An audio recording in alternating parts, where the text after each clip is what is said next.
Hey everybody, welcome back to Ironman. It's good to have you back with us again this week as we go into chapter 3 and 4 of the book of Ecclesiastes. So our second week of doing this.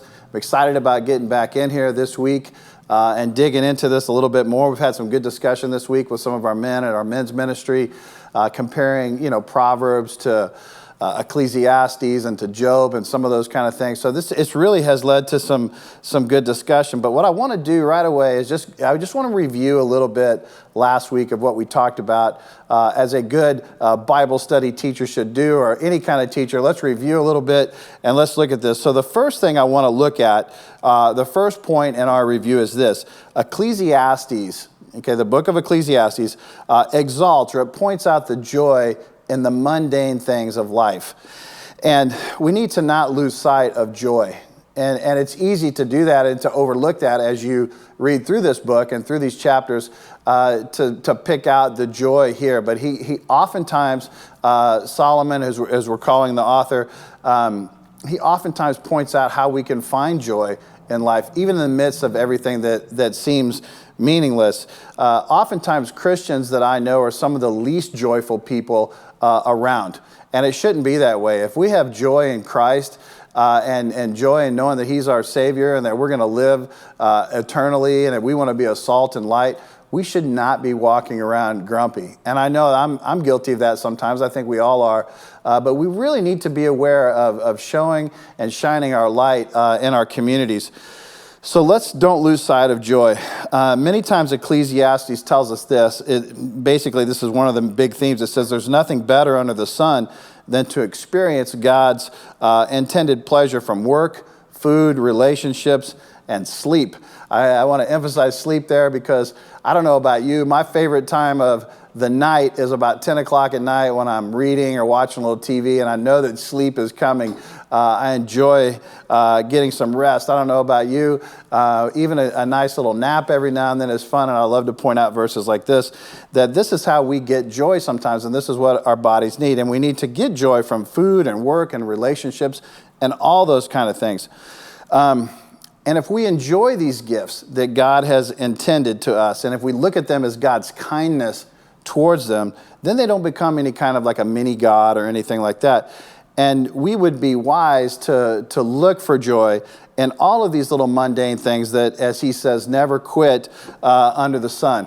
So the second one I want to give you in review is that there are no formulas in the book of Ecclesiastes. It's not like Solomon, where if you do this, not Solomon, the book of Proverbs tells us essentially if you do good, good will follow you. If you do bad, bad's going to follow you. But Ecclesiastes comes along, kind of like Job, and it says more like this: bad things happen to those who do good, and good things happen to those who do bad. And it's a great reminder to us just, that this isn't a formula, and that God can use, bad people to do good things, and He'll have good people that He knows are going to do bad things. And that's just life, and that sometimes life doesn't seem fair. We often say that to our kids. The other day, coming back from a basketball game, my son was complaining about the officiating. I don't know where he developed an attitude like that of someone who would complain about officials. But he said, and so I just said, hey, you know what? Just move on, and you just realize that life's not fair sometimes. It's not like they were out to get you. That's just the way life is. Sometimes you get breaks and sometimes you don't. Sometimes the officials will give you a good call. Sometimes they won't. It all balances out, and it doesn't seem fair sometimes. So there are no magic formulas to life, and that's one of the things that Ecclesiastes gives us. And the third thing in review I want to tell you is that Ecclesiastes has to point to Jesus. If we're going to be able to point people to Jesus through the book of Ecclesiastes, we have to show them that even though the preacher here says that that everything is meaningless, we have to show them that there is meaning in life, and that there is purpose in life, and that there is hope in life. Ecclesiastes shows us that that wisdom can neither save us nor change the conditions of our life under the sun. So although it's good to get wisdom, and we learn that all throughout the book of Proverbs, we do know that it's not going to save us. And one who is greater than Solomon is needed. And we know that Jesus is that one who's even greater than Solomon. So I want to go now into chapter 3, and this is what we're going to be talking about this week. And I want to read chapter 3 to you. So bear with me. Get your Bibles out. Turn to Ecclesiastes chapter 3. And this is honestly, I know I've said this before on other ones, but this is one of my favorite chapters in the Bible. And it goes like this.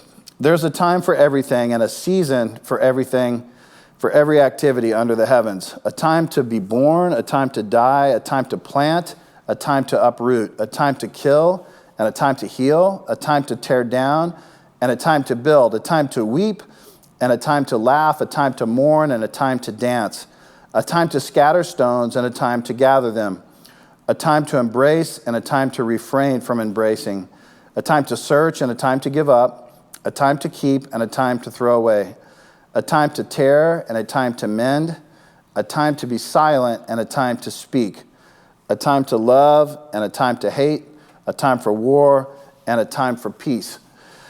And then we go into verse 11. We're going to jump down a little bit, and it says, He has made everything beautiful in its time, everything. And He has also set eternity in the hearts of man. So even though Solomon talks about meaningless and there's no purpose, he's saying here, and it's true, that we all have this sense of eternity in our heart. We all have this hope for eternity in our heart. Even though Solomon didn't really communicate it that well late in his life, we do. We all feel like there's more after this life, and that's what gives us hope. I want to jump down to verse 17. It says, God will bring into judgment. Okay, so if we do have eternity, there's also going to be a judgment. And he says, God will bring into judgment both the righteous and the wicked. So both of them are going to have their day in front of God. And there will be a time for every activity, including a time to judge every deed. So along with all these other things that we have seasons for, there's also going to be a season for judgment. And then we look down to verse 21. It says, Who knows if the human spirit rises upward and if the spirit of the animal goes down into the earth? So we see a sense of hopelessness here. We see a guy who's confused. He doesn't understand. He has this sense of eternity in his heart, but he doesn't really know if his spirit's going to go up or down, or do animals' spirits go up or down. He has all these questions. So he throws these things out there to us. He says, who knows if the human spirit goes up? Well, guess who knows? We know. We know what happens after we die, and we have that good news that we can be sharing with other people. So he's not saying in this list here, a time to born, a time to die, a time to plant, and a time to uproot. You know, all of those things. It's not like it's a checklist, okay, of things to do, that we should kill and heal and seek and lose and make war and make peace. It's just simply an observation of the way that life actually is.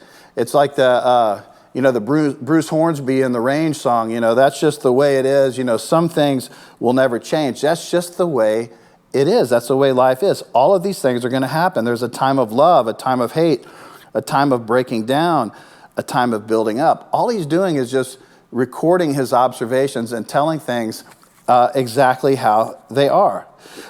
So this isn't meant to be like a sweet poem. I'd say it wasn't meant to be a song, but it actually did turn into a song by the Byrds and a few other people. And I thought about singing that, and then I thought, no, that probably wouldn't be such a great idea.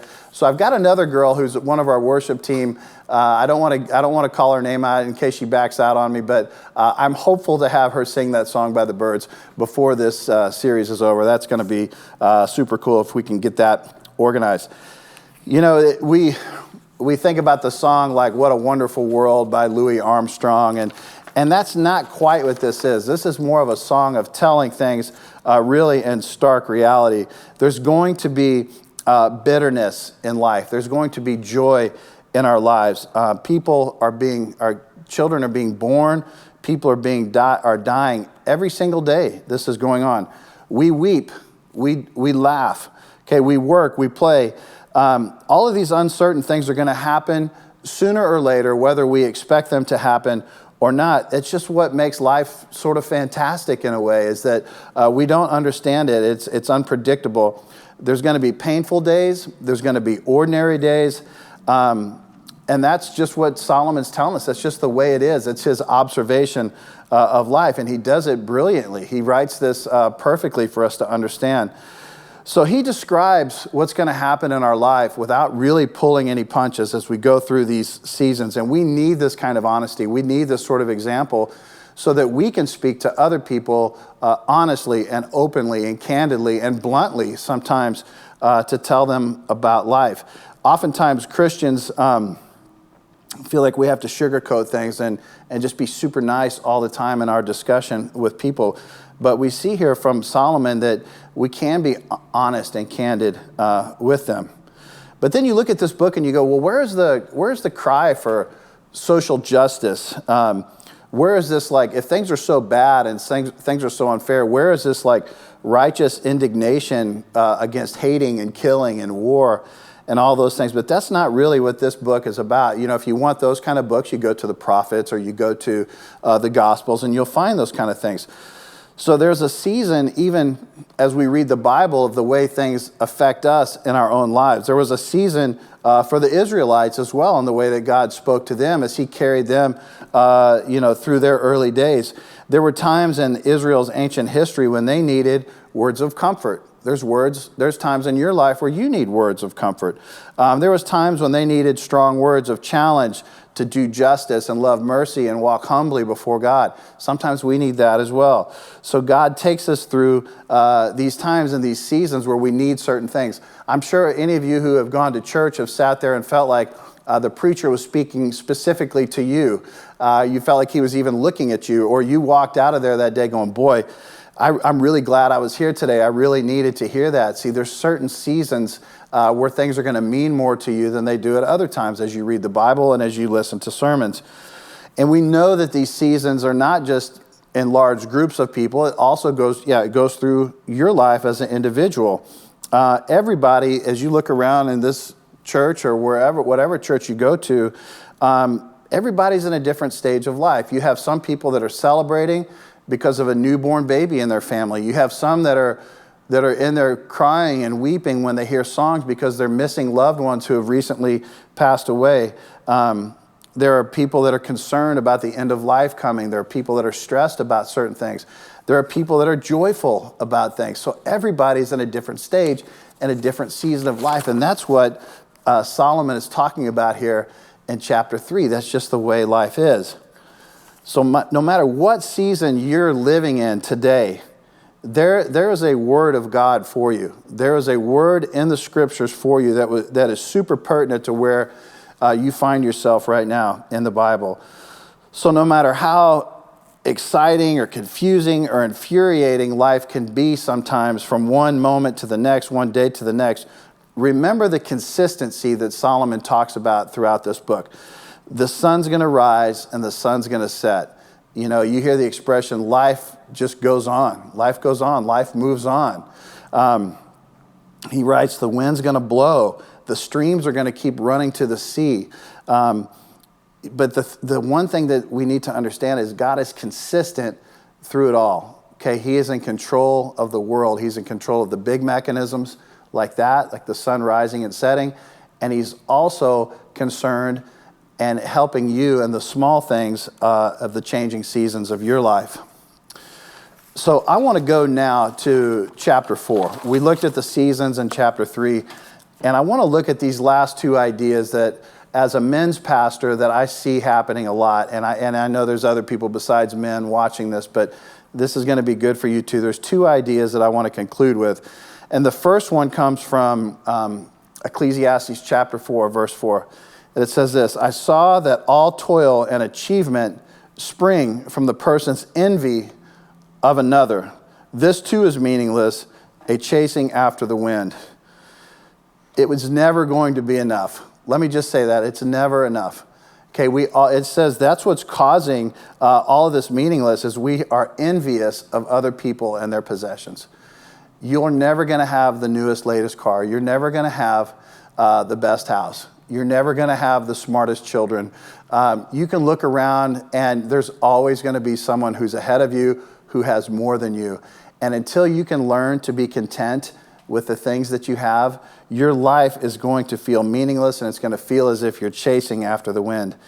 And this isn't just an American thing either, where we feel like we have to keep up with others. We feel like we have to be as good. as others. When I was coaching basketball in South Africa, oftentimes I was in what they'd call these townships or these squatter camps or whatever they wanted to call it. And I'd have a player that would come, and I'd seen his house. I'd been to many of their houses before, and they're literally small shacks that were thrown together with scrap wood and trash bags and tarps and things like that. And a kid came to practice once with a cell phone that was probably worth about $400 or $500. And I know that his family did not have the kind of money to really probably buy that or afford that. And, I joked around with him that maybe he stole it or something like that. But, he was a good kid, and I figured he probably didn't. But the priorities and the values that he had of what was important was all based on what his friends around him had. There were other guys that would show up at practices wearing a $200 pair of Jordan shoes when they literally couldn't even put food on their table. And it's because we have this idea that we have to keep up with other people in our society. Same thing happened when I was in Ukraine back in the 90s with a missions team. We would see all of these young, early 20s girls with fashion, like Gucci bags and expensive makeup and all dressed up, and knowing that they were standing in a bread line, literally in a bread line, dressed like that, because that was important to them. They had looked around and had seen, this is what all the people around me are trying to do, and I want to keep up with that. So it's not just an American thing. It's a human being problem that we always want to envy those who have a little bit more than us, and it makes everything meaningless because we never reach that goal. The second idea from this that I want to conclude with is this. Comes from chapter 4, verse 9. It reads this: 2 are better than 1 because they have a good return on their labor. If either of them falls down, one can help the other get up. But pity anyone who falls and has no one to help them up. And as men in our men's ministry, I'm continually trying to set up opportunities for guys to get to know each other. And this has been one of my biggest satisfactions that I've had in ministry here, is that I see guys getting together. In fact, I just saw some this morning getting together and having coffee and hanging out and encouraging each other. And because it stemmed from a relationship that they built through coming to our men's group. One of the questions I often have asked in there, and I'll ask people if I'm playing golf with them, new people that I meet, I'll say, I'm just curious, if you had a problem in the middle of the night, or you had a serious issue that you're going through, how many men would you say that you could call and they would come and meet with you and talk you through something difficult that you're going with? And usually the answer is either I don't have anybody or maybe one person. So I think it's important, we think that everybody has a lot of friends. We look around and everybody tries to carry that air of importance and that I have lots of friends, and I'm not talking about Facebook friends and Instagram followers and those kind of things. I'm talking about actual true friends. Do you have somebody who would fall down, or if you fell down, they would come and help you up, like it talks about in verse 10? So I think it's important that we look at this as something that we need to add to our lives. I've got very close friends that really don't, or close acquaintances that don't really have hardly anybody that can help them through difficult times. So I want to encourage you with that. If you don't have a small group of friends, I would say even 5 would be a great number of people that you can call when things get difficult. And Solomon he just sort of throws this in there. I don't know where it comes from, but it actually is something that we really need to hear. We all need friends that can help us navigate the ups and downs in our life. They can help us through the seasons in our life. We need to have people that we can celebrate with. We need to have people that we can mourn with, that we can cry with, that we can be excited about something with, that we can share adventures with. All of these kind of things. These are all seasons in our life. And I think that Solomon ties 3 and chapter 4 together here by saying you need to have somebody else in your life to go through these seasons with. So you're going to go through seasons in life for sure. It's just the way it is. Like Run DMC had a song called "It's Like That," and that's the way it is. And that's the way life is. Okay, bad things are going to happen, good things are going to happen, and he's saying it's better for you to have somebody with you as you're going through these ups and downs of life. Thank you guys for tuning in this week. Hope to see you at our lessons live on Tuesday night at 7, Wednesday mornings at 6:30. We'll see you later.